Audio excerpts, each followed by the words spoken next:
In about a week, the Yakuza Direct is coming back once again, and we decided to discuss what we want both out of that Direct and more specifically out of Like a Dragon 9, because we are sad folks who need this in our lives. If you're not familiar, my name is Kevin, also known as the Golden Bolt. I'm here with Chris Mykonos fan. Hi.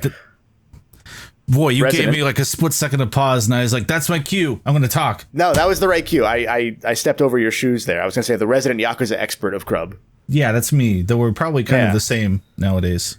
At this point, we're pretty close, I think. Yeah. We're both nerds, and we both want things out of the next Yakuza game, and there have been a lot of thoughts within sects of the Yakuza community regarding the Pirate Majima game and about where the series is headed trajectory-wise from here.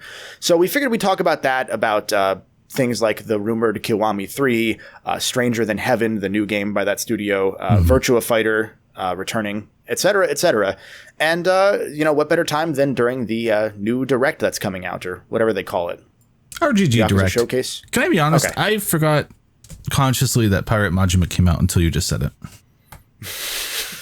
You finished that game. We both talked about that. You watched me finish that game. I watched you finish that game. Yeah. Yeah. And it was okay. I like that game. I enjoy that game more than I think I thought I would. And at the same time, I know that it caused a lot of people to be maybe concerned about whether the series is cooked at this point. It's very over the top, even by Majima standards. The plot seems to be unraveling at points throughout the recent games. And I say that as someone who really, really liked 8. 8 might have been one of my favorite games of 2024.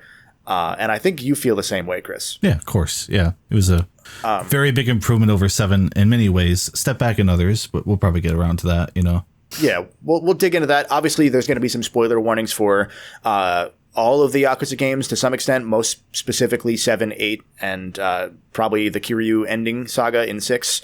So fair warning if you haven't played the games, but at this point, if you haven't, you're probably not going to, unless we tell you to. So, hey. First things first, let's talk about the Direct itself, what we expect them to talk about. These are kind of a lower key affair a lot of the time. They'll just bring the actors out and talk for 40 minutes. Yeah. But they do tend to show a couple things off, and we know that you had mentioned that Sega has some games that are listed as coming soon that haven't been announced on their Tokyo Game Show lineup. Yeah, which is like right after this, they're lining these events up together pretty well, which... that could be anything, that could be anything, I guess, from like new Sonic the Hedgehog to Super Monkey Ball Banana Rumble being ported off of Switch, which was also RGG. So I ported that to you last night when we were talking about this, because that feels likely. They said during development that they focused that game on Switch because of Nintendo's online multiplayer thing. So it is a little specific to that, but that doesn't mean they couldn't walk back and then build a new online ecosystem around that. And I feel like that game did okay, but I'm sure they would want some more sales from it, so they might just blast it on like Steam, PlayStation, Xbox just to try, It couldn't hurt, and I doubt the multiplayer will be too affected. It's not going to be cross-platform at this point, I don't think so. It'd be nice, I think Monkey Ball is a safe bet with how often they've been releasing them lately. And like you said, there's a question of whether RGG is even involved in those unannounced games at this point. We know that Stranger Than Heaven is, I believe, slated for 2026, so that's certainly going to be talked about there. And for those that maybe aren't familiar with Stranger Than Heaven, that is the formerly Project Century. It was a game that was shown off that is much more brutal in style than the Yakuza games.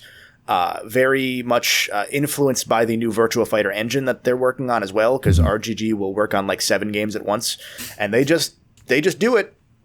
And it's also got a weird story element to it where it's jumping between at least multiple eras of time, from like the mid 1910s Japan to 1943, I think was the year of the second time skip, and then there's maybe more. Yeah, there's probably more. Something like that, but it seems like the next step they're going with like a new idea for Yakuza, since Judgment may not be a thing anymore. Rest in peace. Yeah. Rest in peace, Judgment. Yeah. But beyond that, I think we're both kind of soft expecting at this point either a Kiwami 3 announcement or the other feudal Japan game Kenzan that never came out here in the US. Yeah. It's It's hard with RGG because every time I feel like they're at capacity, they whip out another game somehow that they're working on. So I do feel like their plate is full, but they have proven us wrong time and time again. And, you know, the thing is, like, they would put the time in for a 3 Kiwami if it meant they could reuse that stuff in a hypothetical like a Dragon 9, right? Yeah, and that's something that I floated to you last night when we were kind of taking notes on what we were gonna each bring up for what we want out of 9. So we'll get to that in a bit. I don't know that they're going to show off anything about 9, given that it took a few. The gap from 7 to 8 was the longest the series has ever had in terms of direct games, and I think that was more than expected because it was 2020 to 2024, so it was about 3.5 years, give or take. Yeah. And usually these things come out every year without fail. So I don't think we'll see 9 right away. And I don't know that we should. I'm kind of cool with taking a couple years and letting them do other stuff before we get back to the RPGs. I'd be surprised. Even with Kenzan or 3 Kiwami, what we're kind of expecting, right? Like, they have enough going on to where maybe they would announce it, but just with like a CG thing and just kind of like a now in development kind of thing. I could see that. That feels like the more tempered expectation that I would have, but you never know with these guys. It could go either way. It could be out like next week. Yeah. It's can you imagine? Think there's a huge sect of fans that maybe, if you aren't familiar with the Yakuza franchise, 3, to at least you and I, is the black sheep in that it is the one that plays the worst. And also has a story that is relevant to the future games as time goes on, but also is kind of the beach episode of Yakuza. Yeah. There's a lot I like in 3, to the point that I do feel kind of bad when people say to skip it, but I also get why people say to skip it. But there's just a lot of fun stuff in 3 is kind of the thing with the characters and stuff, right? Yeah. To the point where I'm like, if someone misses Rikia or the local Yakuza head there who's looking after the girl, right? Like, all these little characters are in 3, and I'm just like, oh man, they're really fun though, you know? Like, they don't do a lot, but I just feel bad for people who would miss them. The orphanage in general, all those kids really don't get any play outside of 3, with the exception of a little bit of 6, but not really. So there's an interesting element where it's one of the least consequential but more consequential games in the series, and it's the most held back by when it came out, whereas like 4 and 5 feel like Yakuza games in the modern sense. They feel like they translated relatively well. 3 is kind of the last one besides Kenzan, which came out before 3. It was their first PS3 game. That feels like it needs something new. So a lot of fans have been really hoping for that, and a lot of fans believe that 3 is the best game in the series, oddly enough. So I feel like I wouldn't be shocked, and to the point that we were getting at, I wouldn't be surprised if there is a Kiwami 3, if Like a Dragon 9 also goes to Okinawa. I wouldn't be surprised if that's like the new region that they take in, which I guess we'll jump into that now as far as 9 goes. I have a few things here as far as like what I think I want out of 9 and what I think might be feasible coming out of 9, because I don't know exactly what I want, because I kind of just trust them for the most part. I think the story is going to need a little more work than 8's had, because I think 8 was juggling way too much, and it showed. But setting wise, I don't know that Hawaii is going to hold as the only setting of the game again. I think one of the things that was really cool about Yakuza from 7 to now, essentially, for the 2 Ichiban games, is that Yokohama felt like it was both fully exhausted within 7 and then also still available for like Lost Judgment, for another traditional game to kind of flesh out parts that weren't touched on. Usually the Yakuza games add one small new area per game, but then they take you back to Kamurocho at some point in time, and they, evolve it over time. And we haven't seen quite that with the Ichiban games, because there have only been 2, and because they did go to a new area immediately. And I think the same is true for Hawaii, that I think they kind of mostly exhausted what Hawaii can do. As far as that map goes. And I think it's because it's an RPG now. I think with a beat-em-up game, you have more opportunity to flesh out the world in like the smaller moments, whereas in an RPG, you need to have a bigger map that you fully cover to some capacity. So I almost think that Okinawa would be interesting, and that goes into what I think the plot might be of 9, or what would be an interesting way to go with the plot of 9, which we'll go into a little bit later. What's the first thing on your wish list for 9? To lay it out, because you and I talked about this a little bit prep wise. You and I both agree that, like, as far as the gameplay of the RPG system goes, there are ways to improve it, but 8 was such a big step up from 7 that I put some thought into like what I would want to improve, and I really don't have anything. Like, it really gets to the point where I'd need to be like a creative designer to like start to think of ways it was improved. Like, everything I had an issue with in 7 kind of got addressed, so that is one where maybe you give more incentive to like exploring classes, or maybe you need to use elements more than we have up until now, right? But that's like small stuff, honestly. Like, I don't have any huge gameplay things where I'm like, that really bothered me in 8. So everything I have is basically like story or setting things, honestly.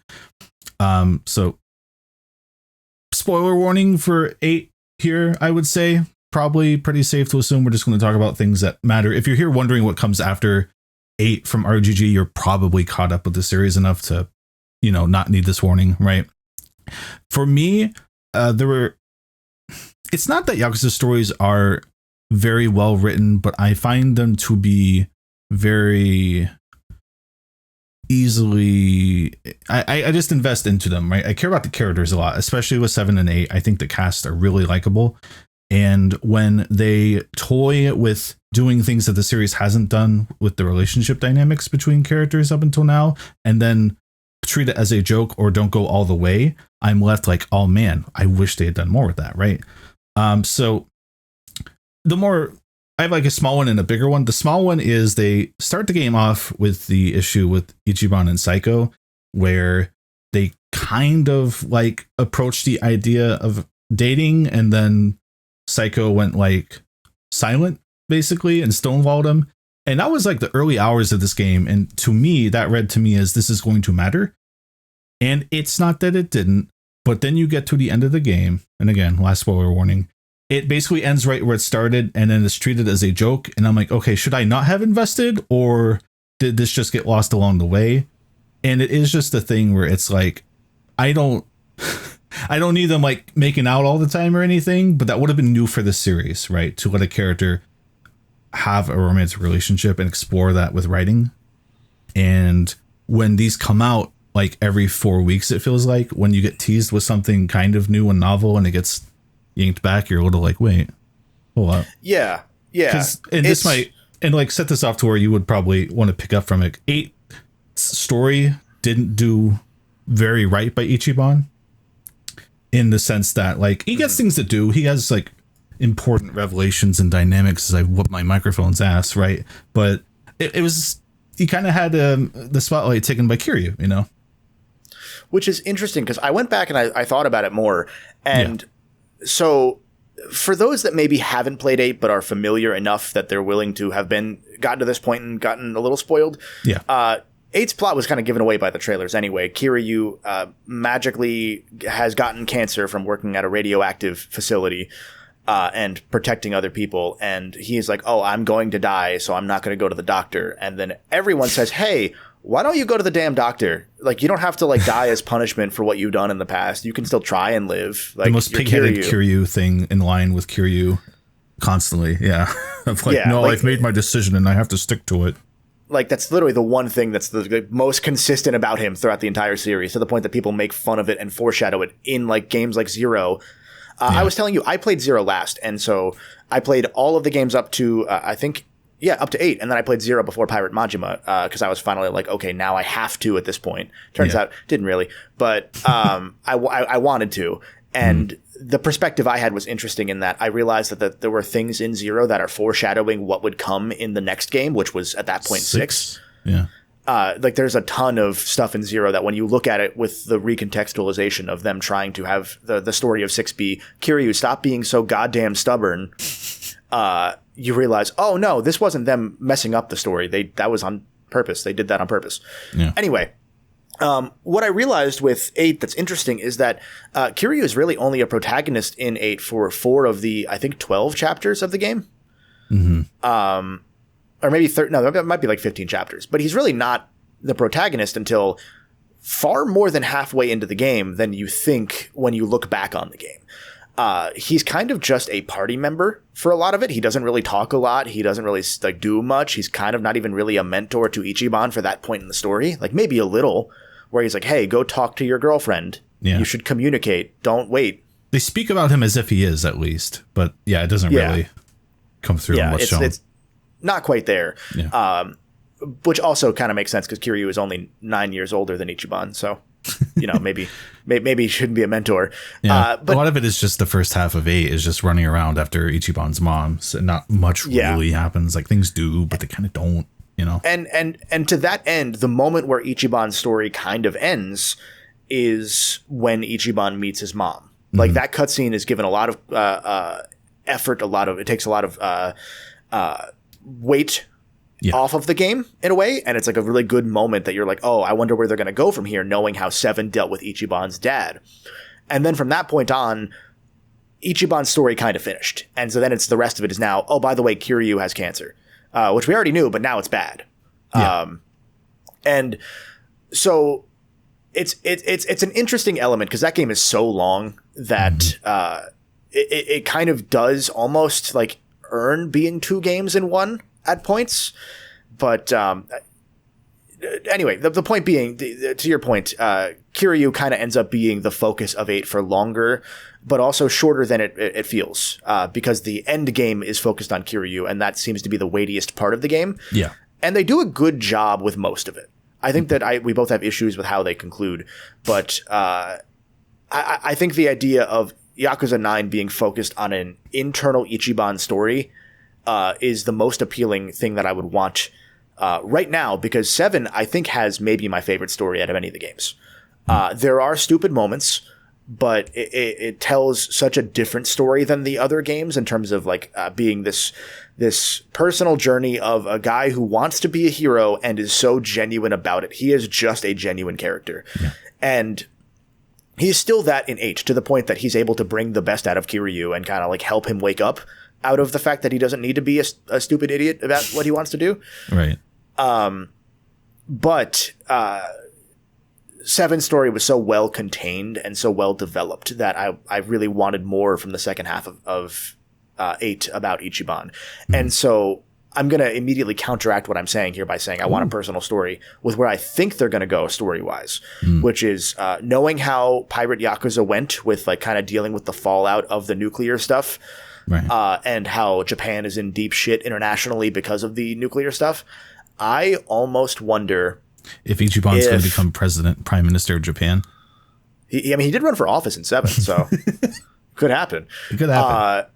No, I think that 9 might end up dealing with the fallout of 8 and with like Japan's in deep international shit. There's been a political uprising against the current ruling party because a lot of the Yakuza games from 6 onward have focused on big government conspiracies instead of the Yakuza itself, because the Yakuza have kind of fallen by the wayside because of the government in the storyline.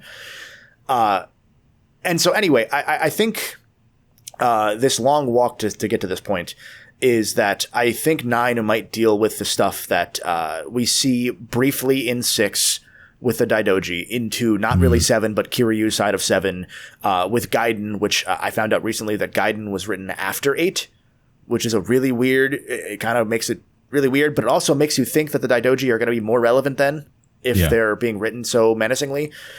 And the Daidoji, for maybe if you're not familiar, it's like a weird shadow government group that does things, CIA type stuff. And Kiryu ends up getting looped into them as part of his ending in 6, because the whole plot of 5 and 6 is kind of, oh, this mobster has a daughter and everyone's going to go after his family if they know he's so famous. Yeah. So Kiryu fakes his death, works with the government as a secret agent, which is really fun and stupid. And then essentially the idea is he will never get out of that life. And then by the end of 8, he's able to have gotten out of that life because he didn't leak that he was alive. A VTuber did. And that ostensibly, the way that 8 tells the story means I'm serious. Yeah, I had to take a second to be like, wait, oh yeah, right, yeah, no, yeah. Ostensibly, that means that Kiryu's gotten out scot-free at the end of 8. What ends up happening in 8, that I think is going to happen going forward, is the Daidoji are going to be more involved in 9, and that's also why I think Okinawa could be a setting for 9 for Ichiban's party, in that, let's say Kiryu is trying to finally stay retired for good. He's not going to be a protagonist, hopefully, in 9, and instead maybe he is like this weaker, older man who's dealing with cancer treatment, and it's now Ichiban saying, no, we're not letting these guys stop you from living your life at this point. We're going to interfere and take down the Daidoji once and for all, I guess. And that kind of protect him in the orphanage. Yeah. And to that end, so that was the long version of why I think Okinawa could make sense, because Kiryu would be there, all that stuff. To that end, I think that the way I would want 9 to go would be for Kiryu teaching Ichiban his dragon style of fighting, like he had been taught in the prior games over the years. Because calling it like a dragon in a post-Kiryu series wouldn't be a hard sell, but it'd be nice if Ichiban had that sort of like full passing of the torch, because he already got it in 7. He kind of got it in 8. If it's going to be a Kiryu semi-centric story in 9 where he's a background character regarding other issues, then I think you got to kind of finally fully pass the torch and let Kiryu stay retired, you know? Probably. It wouldn't hurt, right? Yeah. I feel like we've been bait and switched on that very idea for 9 years now at this point, since 6 came out in 2016. Like, eventually, you know, as funny as it is to imagine him at like 75 out there, tiger dropping people, right? Like at a point, you know. And especially because like in 8, they showed Majima and all the other Yakuza members from the Tojo clan as like older. And I think there's something appealing to kind of portraying them as like these old guard, old tigers that are, they can, you know, it's the line about, I'm not as good as I once was, but I can be as good once as I always was. Right. And I like the idea of that. Yeah. Even with as weird as the Majima game is, with him just kind of being young again, but young, you know, completely whatever, nimble, and you know, just handling everything with no issue. Yeah. Yeah. It's Majima, so you kind of give him a pass. But so that's kind of where I think it might go, just because I feel like that plot line isn't as wrapped up as I thought it was, and I never really thought it was all that wrapped up to begin with. Yeah. I think it goes one of two ways. That feels right. Everything feels right about that, and that's where I would maybe want it to go. I think back to when you and I were personally talking after 7, just after playing the game, and we were talking about Bleach Japan, and we were like, "Oh man, I wonder where that's going to go." The Kume guy or whatever his name was, that, you know, was there and then popped up at the end of 7 for that big thing, right? I don't want to spoil too much if we don't have to. And we were like, "Oh, that's definitely going to be resolved." And you get to 8, and it's like, "Yeah, that guy was arrested, whatever." That's all you get. Yeah. It really felt like that's where things were going to go, and then they didn't. But I think there's more to it. Yeah, there's more to what you say. It makes it more likely, I think, just because it does feel like they're actually trying to build out the Daidoji as like a thing, you know? And given that, like, it almost feels like the Daidoji is like the replacement for the Yakuza at this point in time, in terms of having the underworld. There's been multiple games that have now dealt with what happens to the Yakuza in the power vacuum. Lost Judgment was fantastic about that. I really love what Lost Judgment did with that power vacuum. Yeah. And so the idea of what do these people do now that their job is fully illegal and they can no longer do it? And the answer is they clean up nuclear waste illegally, undercover for all the world governments or whatever. Yeah. And like there's an element of that that's fascinating. And to your point, I wouldn't be surprised if Bleach Japan is also then back as a result of this, or that they were related to the Daidoji in some way. I wouldn't be surprised if there's a connection there, and it's Yakuza, so like nothing stays gone forever. Yeah. So I still think that Kume could come back, and I kind of want that stupid Sheldon Cooper looking piece of shit to get his ass kicked in one more time. Right. I wasn't expecting 8 to spend a lot of time on him, but it did feel like very deflating that it was just like off screen, one line, and that was it. Right. Yeah. Yeah. I agree. And I think that like the fact that Ichiban is such a genuine character, there's an element of like, I can believe that he was able to get over what happened at the end of 7 within the 4 years that have passed since then. But I also want to see that character kind of struggle with that a little more and like maybe have those quiet moments where he's thinking about those characters. Right. Because the big thing in 8, like literally his story wraps up with him looking at someone who wronged him and forgiving him. Right. But that is like such a bigger escalation of something someone can do to him personally, which is partially why I was just so kind of annoyed that they didn't do anything with it. Right. Because like he gets presented as this like pure, no matter what, I will see the good in you figure. So to then have him have to deal more directly with someone who basically did something short of just killing him personally, right? Like the next lower thing you could do is kill basically his brother, right? Yeah, I feel like there's a lot left there. I don't know if they'd come back to it like a game later, but I really want them to, just because I want to see them push Ichiban in that way. Yeah, and I think they would go back to that because there's enough stuff from 3 that kind of made its appearance in 5 subtly that that they do these things where these games will set the tone and have the fallout affect the next game more directly. That I kind of do think that's possible, and like especially with like the Majima game kind of just finished writing all the stuff about the Polycon cult and how they were related to all this, and that kind of just made me annoyed with how 8 ended even more because. I still don't really love what they did with like the 2 final bosses of 8 because I think they still should have flipped. I get why they did it the way they did, but I didn't feel like it was good. Fair. But I think the Polycana guy is going to show up at a bar at some point and just run another bar. Right. You could call it the Stones Bar or something. Yeah, nothing's gone forever. My other broader thing, if I could jump on you there. There were 2 relationships in 8 that I wish they'd done more with, and the other one was with his mom. Parental things in Yakuza, you get talked to a lot about Kazuma and Kiryu, and 7 did have quite a bit of back and forth between Ichiban and Arakawa, right? But like the way I was kind of getting to this point in my head is that Kiryu gets all the nostalgic drink link kind of things, whatever they were called, in his like soul ties or whatever, soul drinks. I wanted that kind of with Ichiban and his mom, just because again, it's like another dynamic we don't get a lot of in this series. I think you could have shown a lot of sides of Ichiban that we won't really get to see otherwise. You know what I mean? You could see a little more about Arakawa through like Ichiban's eyes and her eyes and kind of fill that out a bit more.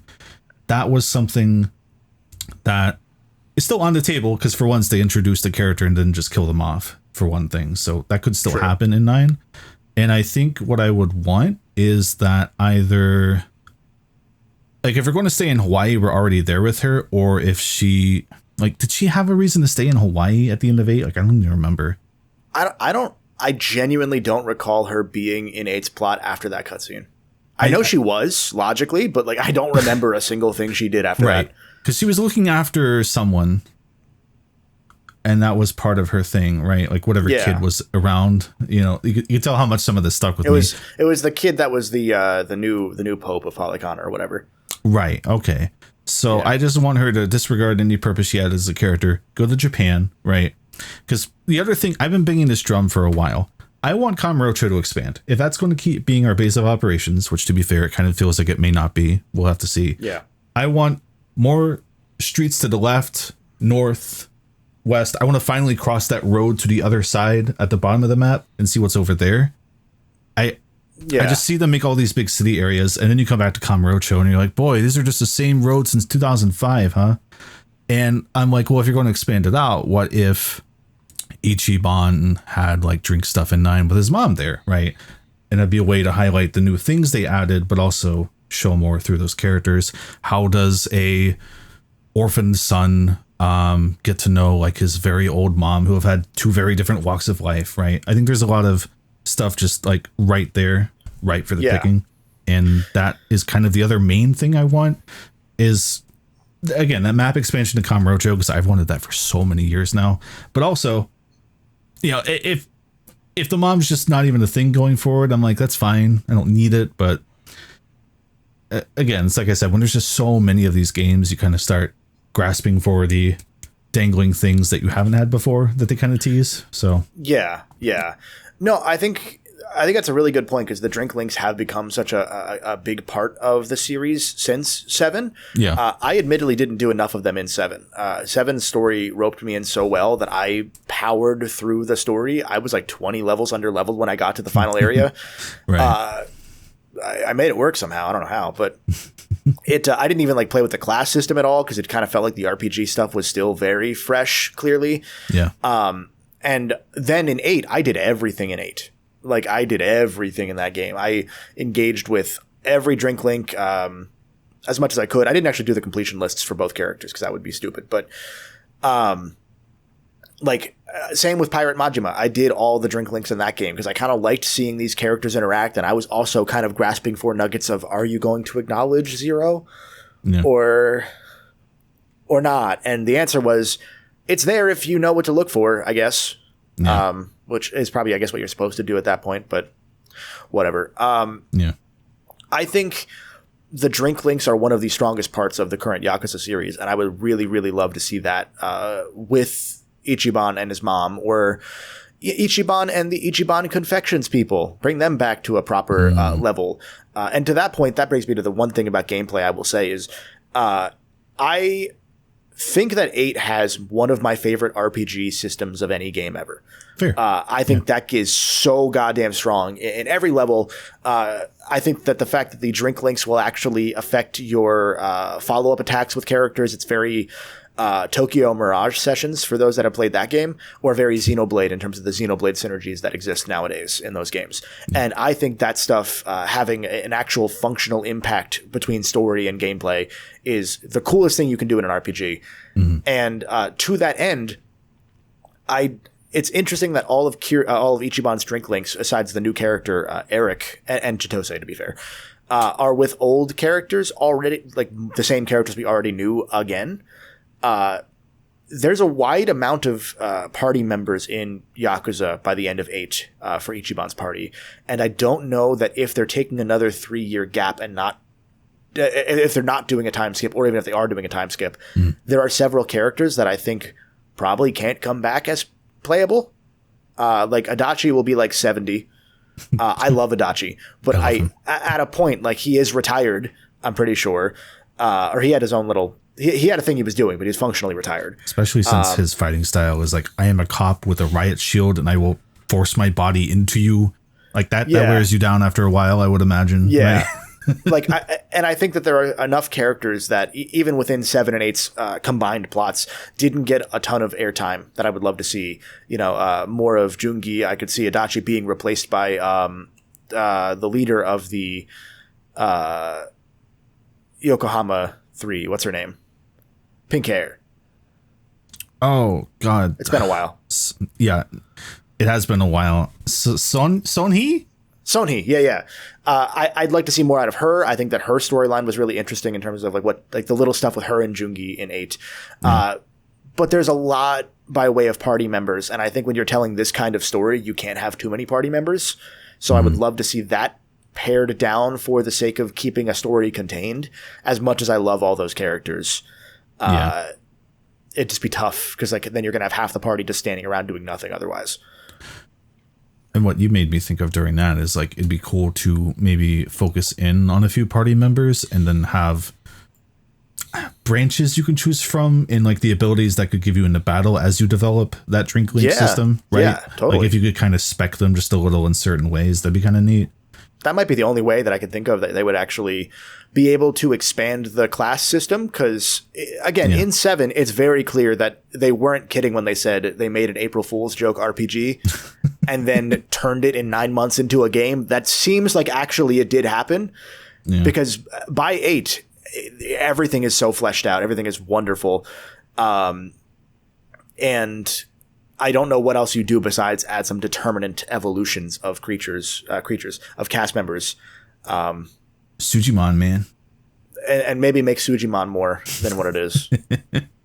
Yeah. Which they already got to the Sujimon League, and that was kind of rad, I'm not going to lie. Yeah, it's already went a lot farther than I would have imagined. Yeah. It ever went going, for sure. What do you think they'll do in terms of the new side gimmick game that they add into this game? Because clearly they're going to keep doing that. Do you think it's Dondozo Island? Do you think... Dondozo? Island. Dondoko Island. Speaking of Pokemon, Jesus Christ. Gosh, I don't know.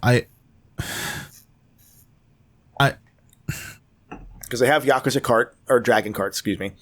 That's going to stay because that was in Pirate Majima too. I guess I'm sitting here, I'm like, what popular thing would they lampoon that is still within scope, right? And I was thinking survival game, but Dondoko was technically kind of that a little bit with the crafting and stuff. It was just for furniture instead of like weapons and stuff. So maybe they kind of use all that to steer it toward a survival thing. Yeah. Make a Minecraft game.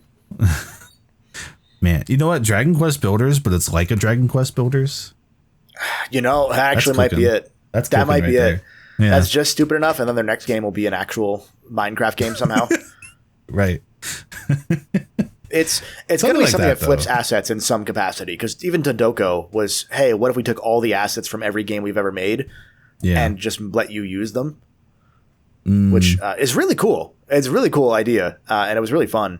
Hopefully it doesn't take an hour diversion from the story. And by hour, I mean 4 hour this time. If it was up to me, like if I was like really high up on this development team and it was like just do whatever would appeal to me specifically. If we're back in Okinawa, I would say you get to run that market area that you can go to. And it's like you would choose the stalls that go in there. Yeah. Harkening back to all the business stuff this series always does, right? And you just kind of have to... That would kind of go hard. Market type. I like that market area a lot, like that public market thing that they have. Because there's the inside one, and then there's also the one that's like the outside one where the former pocket racer guy is with his kid.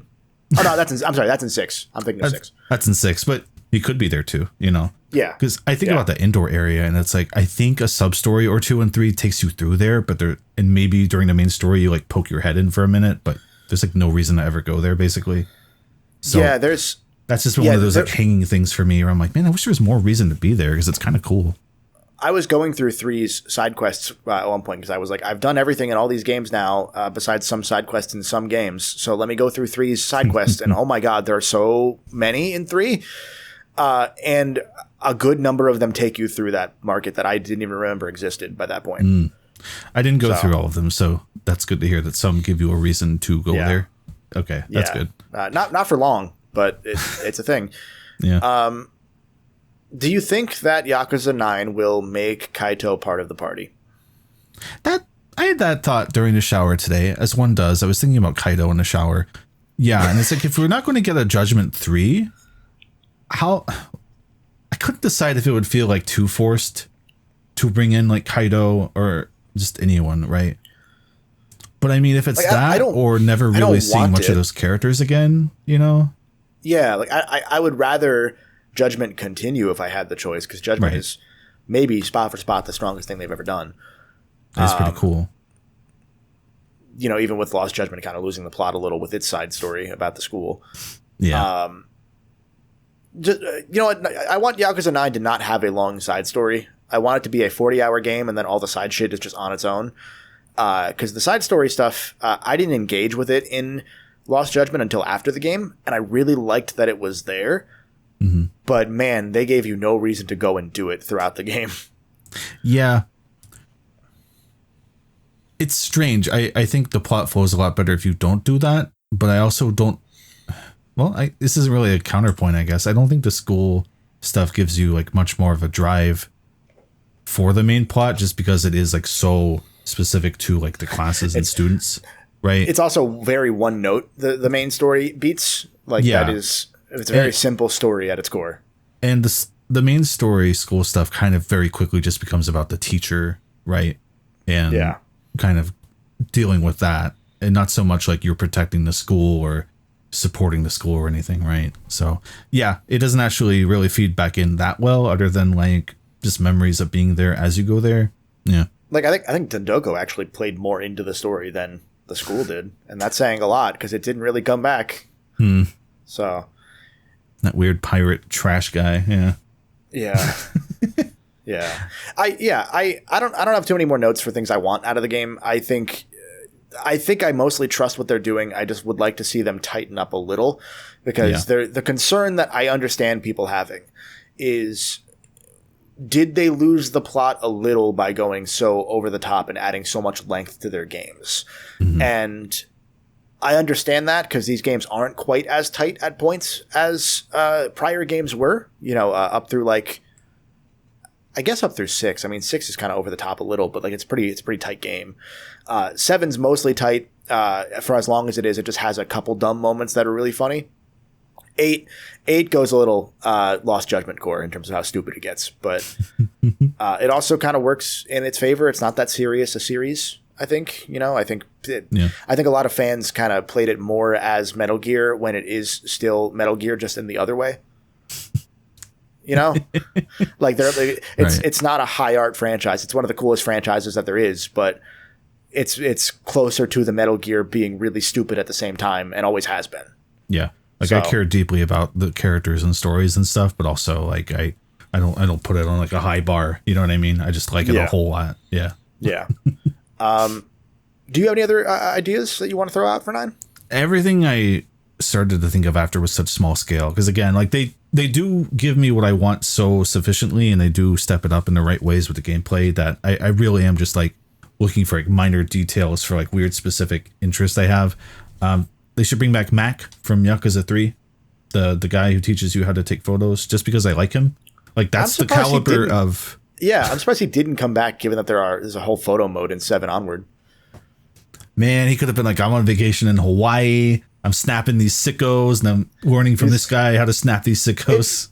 It is interesting, though, because the thing that they do is it's really interesting because each generation of Yakuza games has its own set of side characters for the most part.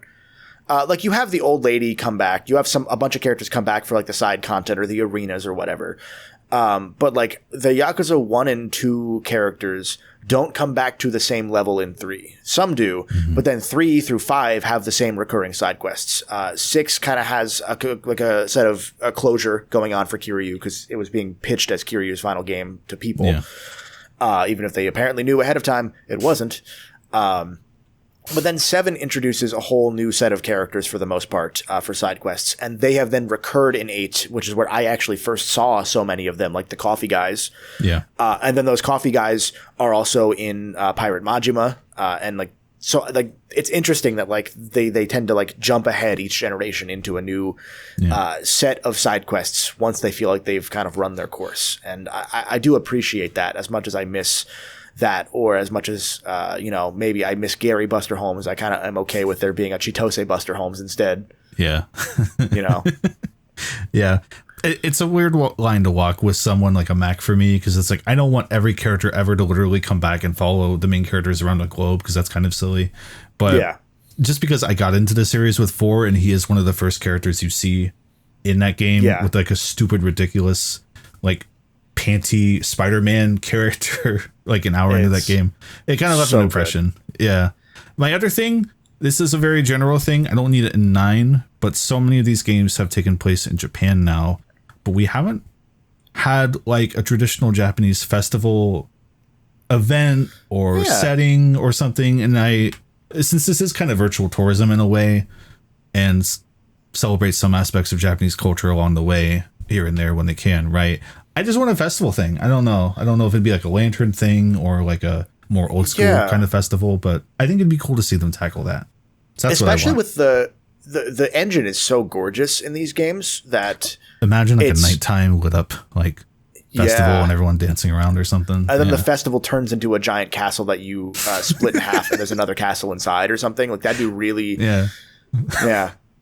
And to be fair, Stranger Than Heaven might do that. I mean, we saw the little trolley in Sotenbury, because also, by the way, Stranger Than Heaven seems to take place in the same areas they've always used, which is so goddamn funny. Surprise. Yeah. Yeah.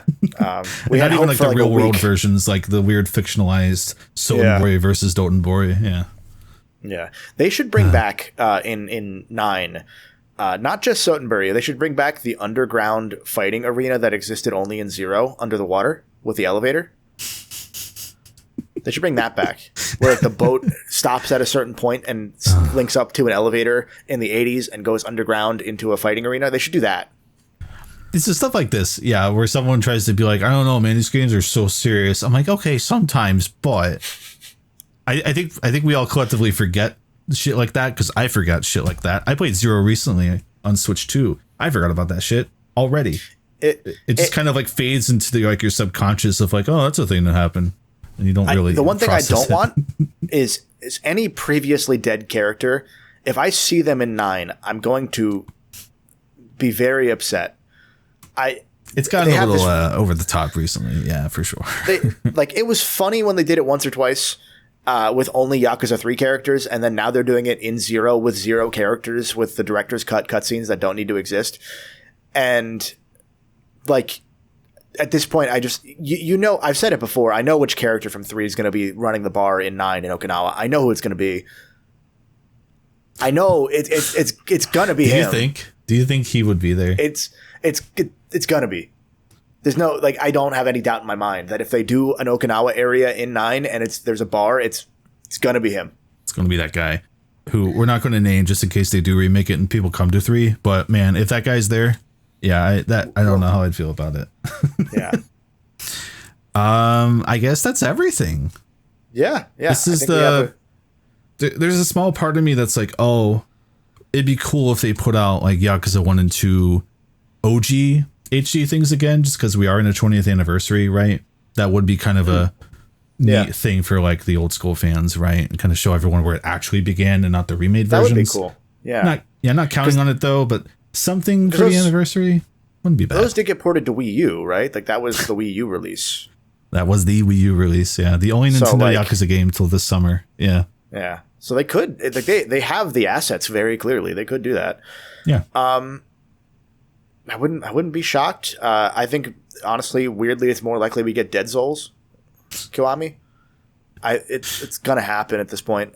They're out of games to remake. It's gonna happen. I don't do the insider talk thing. I've had someone murmur Dead Souls Kiwami to me in like a mostly serious tone within the last few months.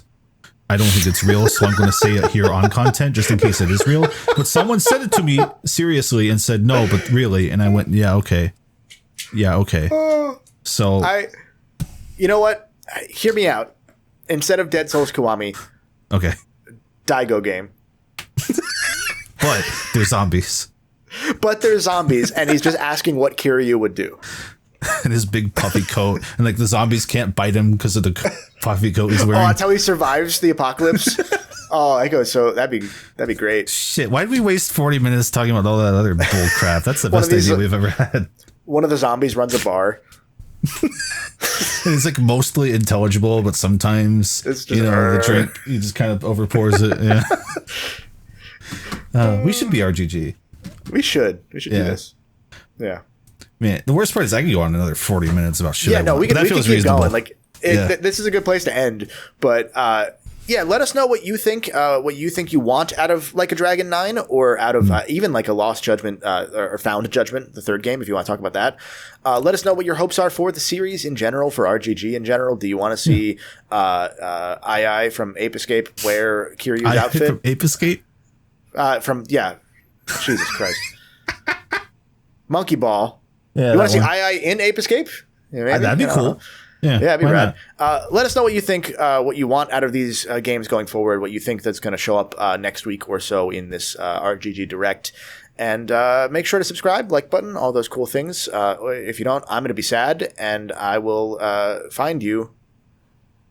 And I'll help. I'm bored. I got nothing to do until the next Yakuza game drops. We just sit here doing nothing, staring at a blank wall until the next Yakuza game comes out. It feels like it sometimes. Okay. Yeah, honestly. Bye, everybody. Bye-bye.